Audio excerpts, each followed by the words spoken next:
Dark Souls is fundamentally a game and series about cycles. Renewal and fading, it is raging into the nothing in an endless loop of gains and loss.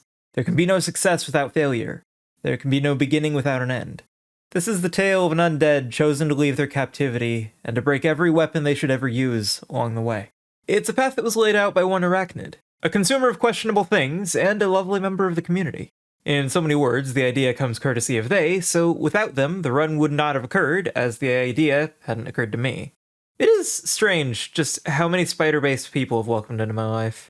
I'd also like to thank my local illiterate bitch, I swear I'm not the one choosing their names, for doing a lot of heavy lifting in terms of the research that was needed mid-run, despite not playing the Souls series, and mostly for dumb things that I should have looked into before starting.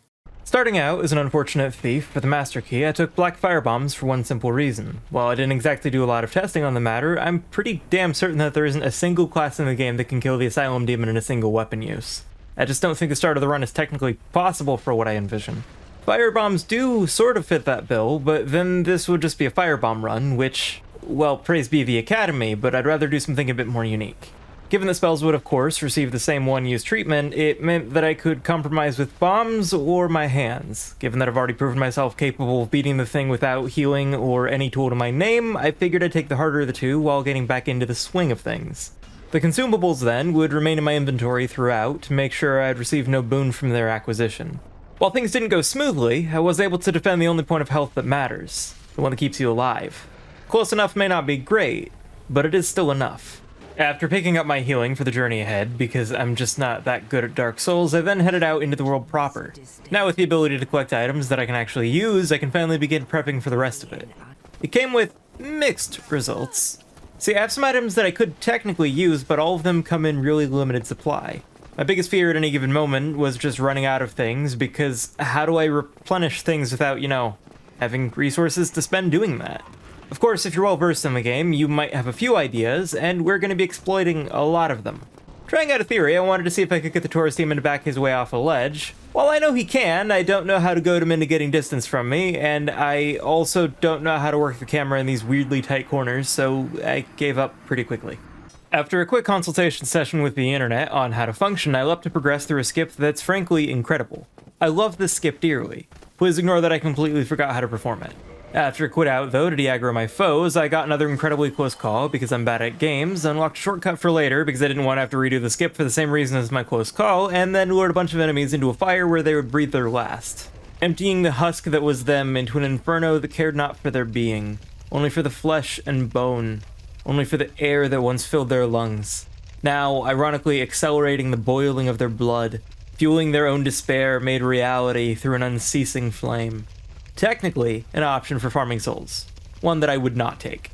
Eventually realizing that I was headed in absolutely the wrong direction, I instead headed down past Havel into a garden. A beautiful place as long as you know what you want, where you're going, and how to get either. And I had a couple of those. Maybe. In either case, I got to Andre, a frankly huge step, but nowhere near the last. I took some time to bully the local AI for having the audacity to try serving its purpose. Not in my game. Not while I'm around. I then spent a while here. Given my lack of weapons supply currently, I was terrified of wasting any.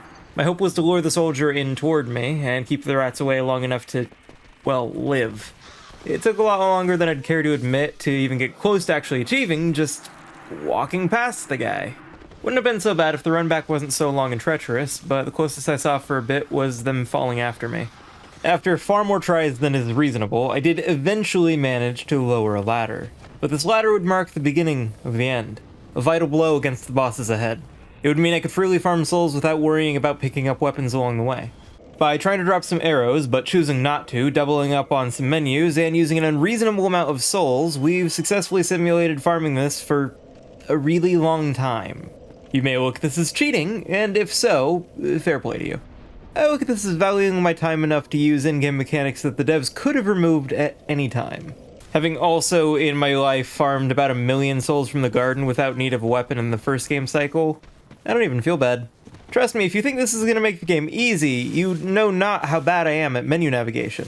After making my way back to Andre and buying an extremely expensive pike, I did a dumb, and we spent a while replicating this step of the prep work. again and again. Well, to cut a humiliatingly long story short, I didn't buy a pike at all. See that longsword? Yeah, that's it. That's what I was after. You'll notice that I have massive stacks of a sword that can't stack, and when held, it maxes my weight limit. Basically, we just maxed out the character's inventory, allowing the duplication of stackable items by talking to Andre, and then dropping negative amounts of items through some, I'm fairly sure, frame-perfect glitches that I'm only able to perform because once upon a time, almost 2 years ago now, I spent around 6 hours in the same room, doing the same thing over and over. Bonus points if you know what I'm talking about, and also, I'm sorry if you do, because that was not a good video. But it did teach me a lot about speedrunning, and I carry that weight with me daily. After duplicating some necessary items and picking up just a handful of swords after around 5 hours of pure prep work and also Asylum Demon, both because I'm bad at the game, we were finally able to begin. With a lot of bastard swords metaphorically in hand, I made my way to the Bell Gargoyles, both because I wanted to progress and because they happened to be nearby. I'd get things off to a great start by missing. You may look at a sword that literally never hit anything as a sword unused, but I disagree. For it was swung. And a sword swung is a sword spent. Badly, but spent all the same. So it shall simply join the refuse drifting in the wind, never to be used again. Let me be abundantly clear, gear gets one chance. And in some cases I wasn't 100% sure if I remembered to swap it out, so I threw it away just to be certain. Well, there may be a steel shortage in-game. In terms of the rest of the fight though, well, one of the biggest things that kept me from actually trying speedrunning is just how much I dislike the idea of having to navigate menus quickly. And it was approximately this fight that I realized, well, this run is almost nothing but menus. You may be looking at this combat and wondering just how I could possibly be this bad, but of course, this is only the beginning. Look at all that junk. Useless pieces of equipment, I tell ya. I rang a bell, the first of two.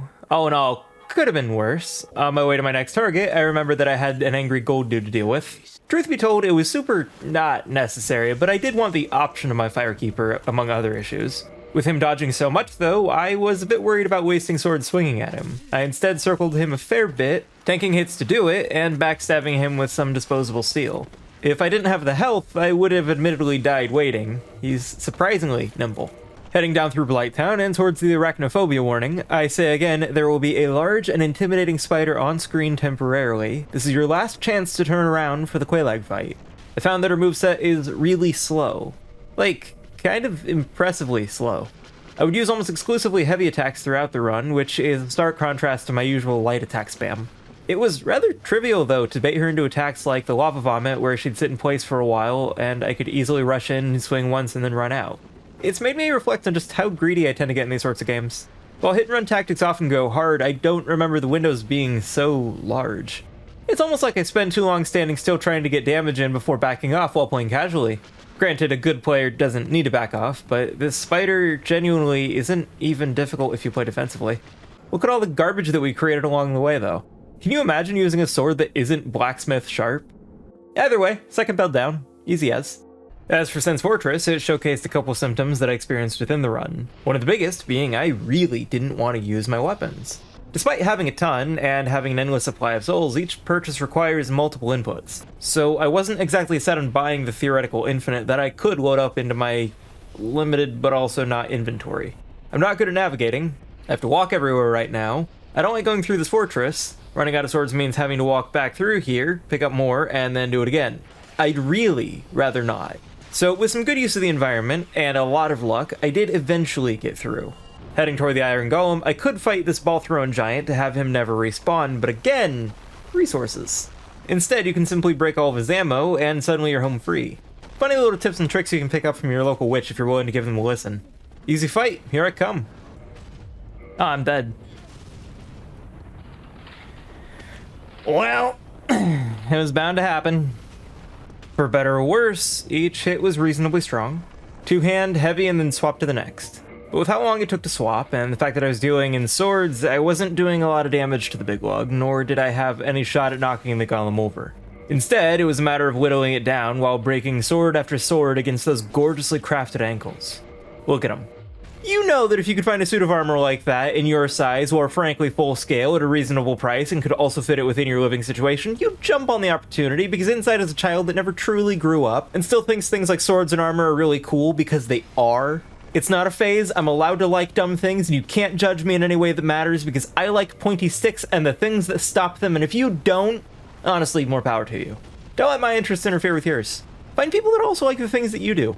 Life is for living, and if you can't geek out about the dumb little things that fascinate you, then what's the point in traveling in those circles? This whole channel exists because I enjoy getting excited about the stuff that I do.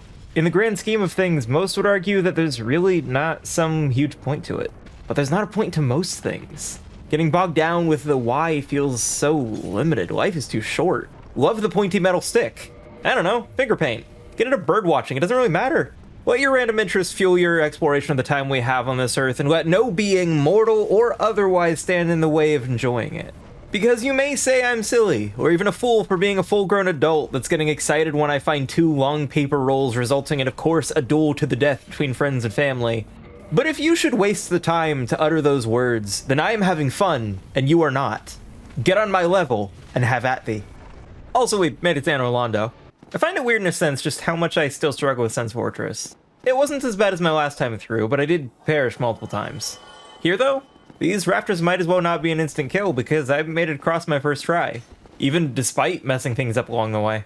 The archers didn't even get hit. I'm confused. If you only saw these 2 little sections, you'd start to get some weird notions like me being even okay at this game or something. And that'd be your first mistake. Anyway, stair skip. Because I don't like this place, and it's so easy that even I remembered it, how to do it, and without review. Which all in all is saying quite a bit. With some souls to spare, and some melee weapons doing a lot more damage from the local smith, I picked up some halberds to supplement my weapons. I didn't know they were here, but having a nice little cushion felt nice. What followed is one of my more controversial opinions. There are no good multi-bosses. Just never liked them. The entire fight was me running from both, hoping that their different speeds would allow me a vague opening to swing at Ornstein once and then run to do the same thing over again. I had to be a bit more careful with menu navigation as they're more aggressive than most bosses I've fought up until now, but the fact that there are just really long sections of the fight where it's not really a fight so much as just running away isn't fun. It's not engaging. It just means I'm trying to bait out specific attacks and distances. More than anything, waiting. The fight went on really long because what else am I gonna do? Ah, but it's my fault for choosing to engage with the game in such a way that I can't capitalize on mechanics, I hear you say. Well, riddle me this. What part of my gear, general equipment, or even playstyle plays into the fact that approaching them means getting hit by a hammer, spear, projectile, or just a man who's capable of drifting at Mach 6, often desynced in such a way that if you avoid one, you're getting hit by another? There's just not much I can do unless they happen to both play nice at the same time. I'd genuinely rather fight both of them separately with harder movesets. Not even just to avoid this fight, I think they're both fun fights separately. Even if it was a back-to-back kind of deal, I'd prefer it. It's said that players will always optimize the fun out of experiences when given the chance. It's said that players will typically migrate toward the dominant strategy, the most effective method of handling a problem. Well, when the most consistent method is just getting far away from the AI long enough for them to separate, then your fight is just waiting. And like, not even in a fun way, like you're anticipating a new show or a game coming out, more like knowing you have bills to pay, but not yet. Because I've still got Nito to fight after this, and I hate that place. Also, big dude fight after. A lot of fun. Big and slow, but scary as hell. He's got health enough to spare for my unupgraded weapons, and his AoEs are large. Admittedly, he's fairly easy, but the added stress of knowing how hard he can hit and how much he can capitalize on it, while knowing what hell I get to go back to if I mess up hard enough, well, I like this fight. And if I ever got the chance, I'm sure I'd like Super Ornstein too. Sounds nice. All in all, it only took like 24.5 minutes or so. Honestly, I thought it was significantly less during the attempt. Also, I don't have the numbers on a ton of fights, but we had an estimated 57 swords that I burned through killing these 2, which does speak really badly about how often I was actually attacking.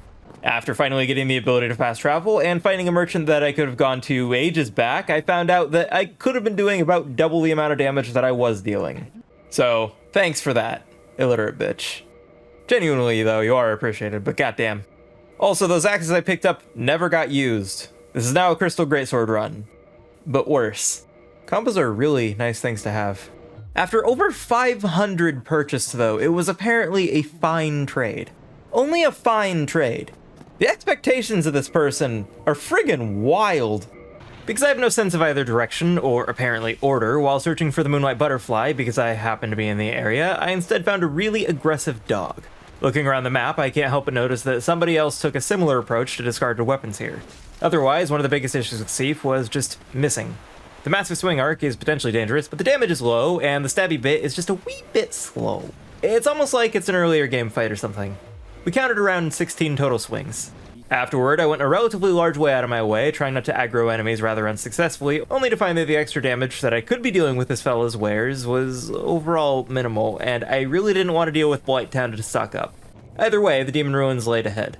Ceaseless Discharge was exactly as difficult to deal with as you'd expect, which is to say that it was trivial in every way. So much so that I even switched back to using some bastard swords that I never got around to throwing away. Never used them, but they're not really useful now. I ran by pretty much everything except the big old bug. I figured a bonfire would be nice to have, especially because I forgot to place the Lord Vessel and I'd have to fast travel back. Real nice. The fast travel in this game is a lot less forgiving than I remember.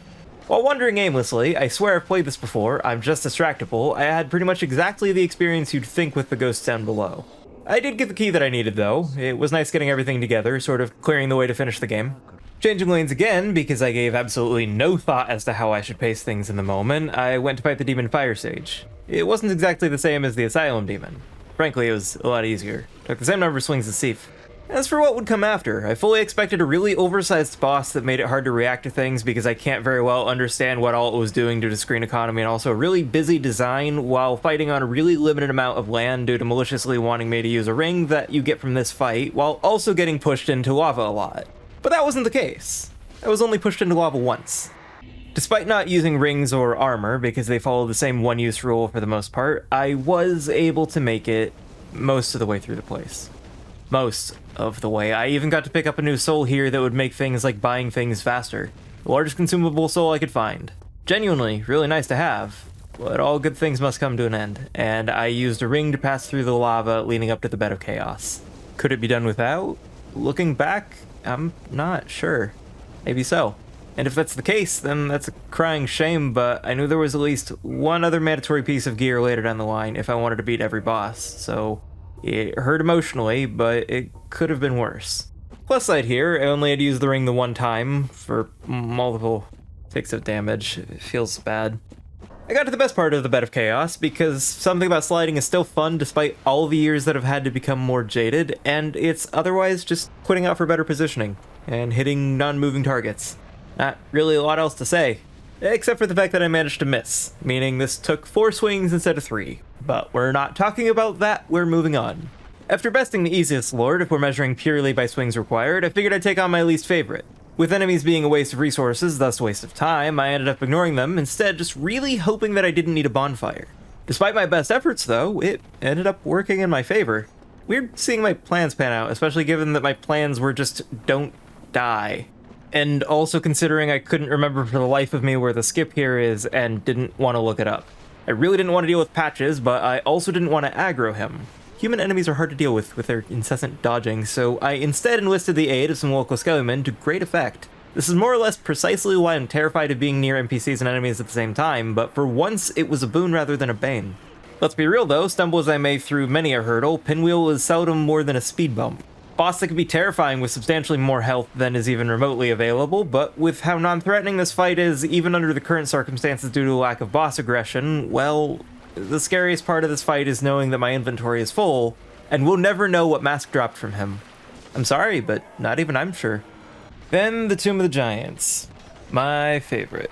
I'm honestly not sure if I've ever used light to navigate this hellhole, but I can't navigate at the best of times, and frankly with my eyesight as bad as it is, I can't see well either. I did accidentally find the bonfire here though. I wish that was a joke. I genuinely didn't have any clue where I was going, and it was pure luck that I got back. I spent a pretty long while wandering through the location, falling off of cliffs, getting smacked around by enemies. Oh, sorry, I accidentally swapped that clip with the total and complete darkness. My mistake, it just looks the goddamn same. I ended up having to look up a clip showing the place off with the ability to see things so I could find my way through, because the alternative was just providing more fuel for people to laugh at as I plunged to my death on loop. Often in the same spots because I'm a slow learner. I really don't like this place. I spent most of his fight running from him, hoping that his skeletons would either back off long enough to get a singular swing in, or that he'd knock them down long enough for the same. All in all, it only took around 22 swords to kill him, but he's weirdly missable. I thought I was not having a weapon that was messing with me the last time I fought him, but I had a real reach this time. It still just sucked. I don't know, his hitboxes are weird. Using the exact same number of swords for reasons that confuse me, I fought a boss that was, of course, just a mildly harder version of a boss that was still easier than the first version I fought earlier. 'Cause, you know, gear. But even more so, the boss kept looping the exact same butt slam, meaning the grand majority of the fight was genuinely not just simple, but basically free. In the grand scheme of things, the only thing less threatening than the demon looping his attack for as long as it did would have been either attacking a wall or standing entirely in place.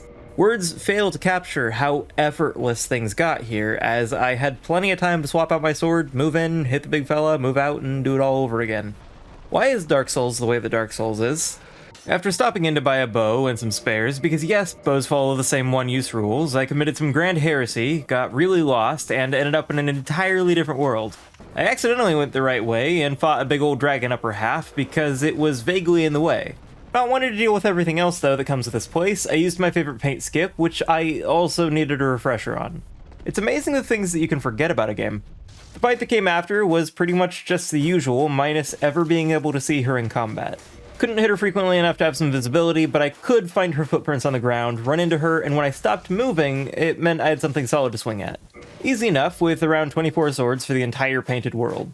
It did mean going blind in most regards, though. Not a ton of feedback as to how quickly the fight was actually going. I wish I knew what her health was like. Never mind. I got back to my home dimension for a really brief stretch of time before getting sent to this little pocket hallway. All in all, there are very few runs that can struggle against Gwendolyn in any large capacity. They're just not a very imposing boss. Truth be told, the fight lasted all the way to the end of the hallway for exactly one reason and one only. If you weren't aware, yes, there is an end, and I just wanted to say that I've gotten to it. I'm really not even sure why, but now I can. I want to touch it. Touch! Alright, you get to die now. After failing the archive skip and not being able to get past the pigs to even use the bonfire on the other side of this room because proximity, I figured whatever resources I'd burn would probably be worth just getting through this at the very least. Listen, pig, I don't like you. You clearly don't like me. You brought this on yourself. You fucking... Okay, yep. And I did try my hand again at handling what I thought would be a relatively simple skip, but as usual, people more talented than I have given a very warped idea as to the difficulty of what I was trying to achieve. In so many words, this went badly, and I gave up in favor of just doing things normally. I was briefly worried by just how little damage I was taking compared to my curse buildup, but slowly and systematically dying was very doable. And it's moments like this that I reflect on how weird these things sound. What is my life? Truth be told, I can never remember where to go here. I know there are keys involved, I know there's a prison break, but mostly my brain power is just dedicated to the spinning stairs that I have to deal with. Which ones need turned? Where do they go? How do I get there? I don't know, but if maps staying the same is enough to confuse me, you better believe that maps changing gets weird. After running through a place that can be described as whimsical, I rammed myself into the armpit of a tentacle dragon while swinging swords made of his breath. Truly majestic. Overall, though, I always forget just how forgettable Seath is, in the grand scheme of things. It's a bunch of slow AoEs, melee attacks that don't often trigger, and a dragon that pretty well tells his story and that he was once incredibly powerful and intelligent. Now he doesn't even know what to do about a person swinging around 22 swords into his hide. So many chances to hit me in a menu, and yet so few capitalized on. Following the pattern of knocking out sections I was dreading, I figured I'd pop over to the Four Kings to pop them with some swords. It does require a ring, which felt bad, but it was this or wrong warp to skip the last lord, which I didn't like the idea of doing. But it was an option. What wasn't an option was living. To cut a long story short, I just kinda died here. A lot. I couldn't swap my swords fast enough to get enough damage in. More or less throwing caution to the wind, I could do a fair bit, but not enough to beat the clock. With them doing things like drifting away, grabbing me, or just generally tossing me around, I was losing a lot of time all over the place, all while knowing that even within perfect conditions, I probably couldn't manage it. I just wasn't getting anywhere. So I left to bully a Taurus demon. Given that I have a lot of health and endgame level swords to break on his hide, it should be easy. As long as the hitboxes don't just check out today. Which, you know, it's Dark Souls. You'd think a sword going right through a boss would cause more damage, not less, but here we are. And my sanity is somewhere. Maybe. We then got to the claustrophobic nightmare that was the Capra Demon. Honestly, if there was one boss that I could just delete, this would probably be it, exclusively due to the arena and dogs. If I got two, 4 kings are testing me, but the bed of chaos certainly does exist. This bastard only took 2 hits. Granted, I'm not planning on wasting your time with the wasted weapons before. He was weirdly hard to hit. And let me ask you, genuinely, unless this is your first time seeing the game, in which case, I'm sorry, I swear it's a good game, if you don't suck. It has many flaws, but it's lovely. I'd recommend the third one instead to most players coming into the series, unless they're specifically wanting something slower paced. But assuming you've ever fought this thing, then let me answer the pressing question within your mind regarding the Gaping Dragon with a question. Do you really think that this would be anything other than easy? I know Pinwheel gets a lot of shit for being a painfully easy boss to steamroll, but the clone moveset gets scary if their fight doesn't go quickly. The Gaping Dragon is nothing but health. Incredibly slow hitboxes and health.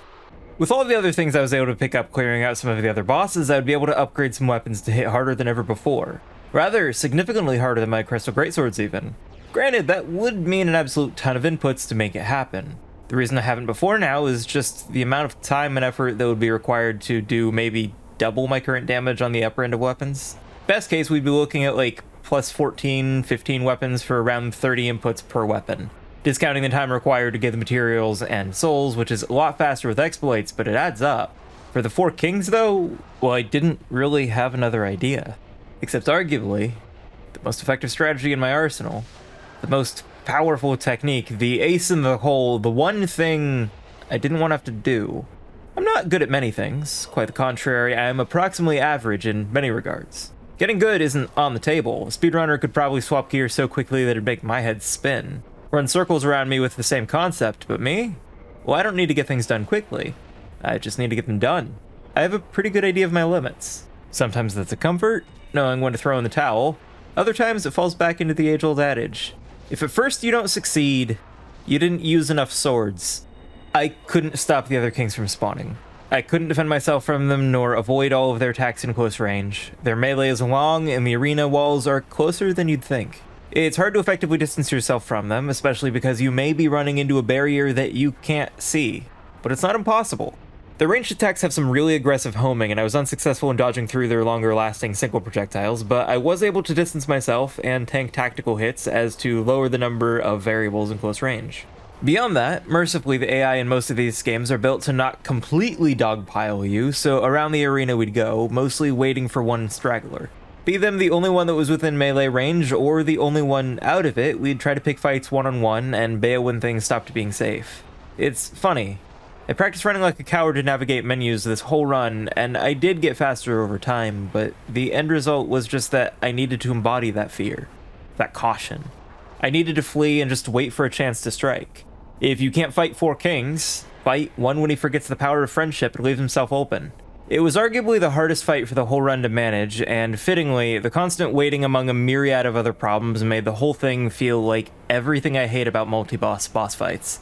But after around 198 swords tossed to the wind across the attempts, 4 would become 3, would become 2, would become 1, and here I stand. Also, I killed a butterfly. Yeah, that was still on my to-kill list, and none of the weapons I already upgraded would ever be used. Killing the Hydra to start the DLC was fine, except for when it wasn't. Thank you, Dark Souls. We picked up the last little bit, and before I knew it, I was, fighting the Sanctuary Guardian. Full disclosure, I've done this DLC once ever. How that went is publicly available if you want to see it. It's been long enough that I don't remember it perfectly well, but I tend to play with faster weapons when playing games more casually. This whole run has been a strange experience in that regard, but between slow things, the mobile boss, the weird hitboxes, and the menus, I was hemorrhaging health. I was performing terribly, especially around its ranged attacks. The melee attacks felt a lot more in your face, which is the point, I know. But my best bet more or less ended up being waiting on specific attacks, like its wind push thing. Pretty much anything that didn't make its whole body death and left it still. Then I just kind of accepted that I was probably getting hit. Against my better judgment, the next up would be Artorias. He's as brutal as ever. He's fast, aggressive, and loves to change up his moveset on the fly. Realistically, his only openings that I felt comfortable exploiting were his long stabbing motion and his really long air jump. Both leave him open longer than others, as long as he doesn't spontaneously choose to follow this up anyway, which he's prone to doing. His flip attacks always make me want to hit him so badly. The fact that he can knock you down and then just hold you there by slapping you repeatedly is a lot. As for his buffing phase, as far as I've been told, it can stack, meaning he can in theory get crazy dangerous. I can't knock him out of his buffing phase, just don't have enough time. Swapping weapons requires that my animation be done, whether it's getting back up or finishing a swing. It takes time. And if you're used to being slow but picking up speed, you may end up pressing the wrong thing entirely as inputs get eaten, and now you're reflexively putting a sword into a different gear slot because you're held together about as well as a wet piece of tissue paper in a blender that is somehow being powered through a tornado. I had to be really careful about when I healed because it's Artorias. Sometimes it comes down to whether or not you want to get damage in or heal. The window is only good for one. The windows to swap my gear were more generous, but only just. Unlike most foes, it requires a fair bit of thought and care as to when I'd refresh my killing stick. After a lot of misses though, after a lot of struggles, after only 11 minutes in the ring with Artorias across a single attempt, and with only 28 crystal swords left to my name after over 500 we purchased ages back, I would emerge victorious. After getting very lost, and also the help of a bloody legend that would use a weapon once and only once, very much in line with the run, I'd fight a dragon that is overall horrendous for your hearing.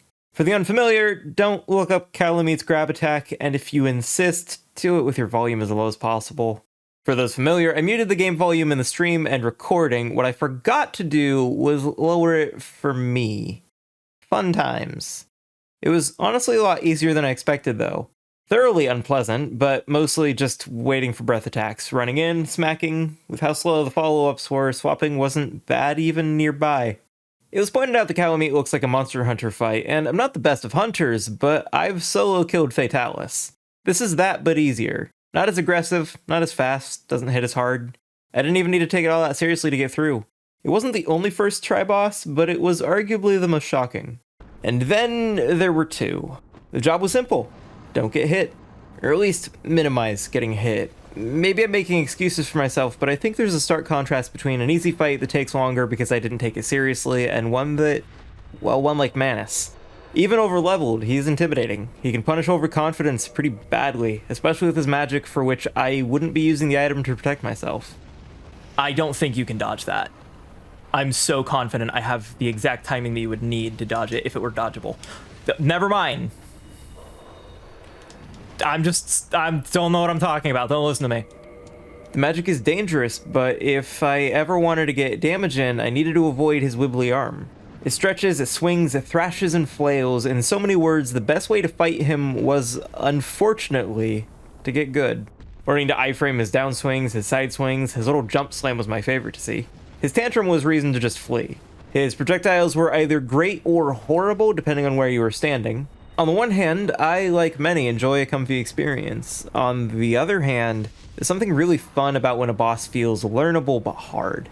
And again, I definitely am overleveled, but this run beat sword swapping into me. It wasn't hard in theory. I got good enough at it that I had a much better idea of when I should wait to dodge and when I should change out my weapon before carrying on. I didn't think about it, just executed on practice. And I'm used to playing claw. If you don't know what that means, then my index finger actuates the face buttons during most standard play. I technically can do both hands, but usually only do so with my right, and I'm used to it. But the speed and frequency that I had to input the buttons required was genuinely wearing on me. I was near the end, and for as fun as it was, I was determined to finish things out that night. While I wouldn't recommend it, this did enter a list of very few runs that were physically painful. Granted, this being lesser so, but the relief I eventually felt knowing Manus was behind me was massive. I could feel the pain through my finger growing stronger with every passing minute, but before I knew it, only the final boss would remain, and I was resolute. There's something about Gwyn that has a way of taking me back. I remember when I was younger, the strange, awkward person that I was, and still am. I remember playing Halo on Xbox Live during a free period. I was playing Big Team Battle when I met the first person to be nice to me all night. We'd message over a crappy interface for ages after the trial ended, and I did everything I could at the time to eventually have full-blown Xbox Live. Despite living across the world, he was my best friend for a long time. The internet was so bad, turning on a microwave would make it stop entirely, but I was, in so many words, bad at games. I was terrified to try games that I knew would be hard. On June 1st of 2014, though, about a decade ago now, that would change. On that day, Dark Souls went up free to keep for anyone with paid access to the service. Me being perpetually broke, I took any and every game they gave out to at least try. It took 3 days to download. If memory serves, it was around 6 gigabytes and it took 3 days, and I hated playing it. It was slow, it was hard, I just didn't understand it, but I, like many players, found myself going back. It felt incredible to take every step because I earned it. Through trial and tribulation, I earned every bit of progress, and more than the game itself, I learned a love of difficulty, in overcoming a struggle of me versus game. And I still reveled in ways to get an unfair advantage in PvE games, can't deny that, but the sense of accomplishment, be it through skill, knowledge, or brute force, it stuck with me. In a run where I threw away almost everything I ever picked up, that still wasn't absolute. I carried memories of tricks, techniques, and being the awful player that I was, I knew I couldn't time parries to beat him, so I found my own path. Ages back now, I found that if you dodge toward him off the back of his jump attacks, he becomes a lot more manageable. A strategy I never let go of. I don't hear from that friend often anymore. Life often gets in the way, but for inadvertently bringing me to such formative series, the one that taught me that it's okay and even fun to struggle. Also, incidentally being the person that got me into the Arkham games, well, I can't help but wonder where I'd be or what I'd be doing if I hadn't just so happened to end up in that lobby all those years ago. In a world where nothing is permanent, where things oftentimes feel disposable, some things simply can't be replaced. You have to let go to move forward in many facets. You have to leave things behind to progress. But still I cling to the memories we made together. Still I cling to the lessons I learned along the way. Still I cling to a series that's taught me so much about myself and the arts as a whole. For a game so plagued with things that I genuinely dread, I still find myself looking back, and I can't leave behind the smile that it still brings me. But in any case, I'd like to thank my phenomenal channel members for your support. It's a sobering thought, time. One day these words will be little more than a memory, and they, along with me, will be forgotten. So while they're here, while they're with you, I hope they can provide some comfort, bring something more meaningful when all else I have to offer has faded. I suppose in the truest sense, it's what I mean when I say that I hope you've enjoyed your time here. You probably know how to use social media, and I hope that means I'll get to hear your thoughts now and on your future outings. Until then, remember to stay safe, spread some kindness in the world, and I hope that you have a wonderful, wonderful rest of your day. Bye-bye.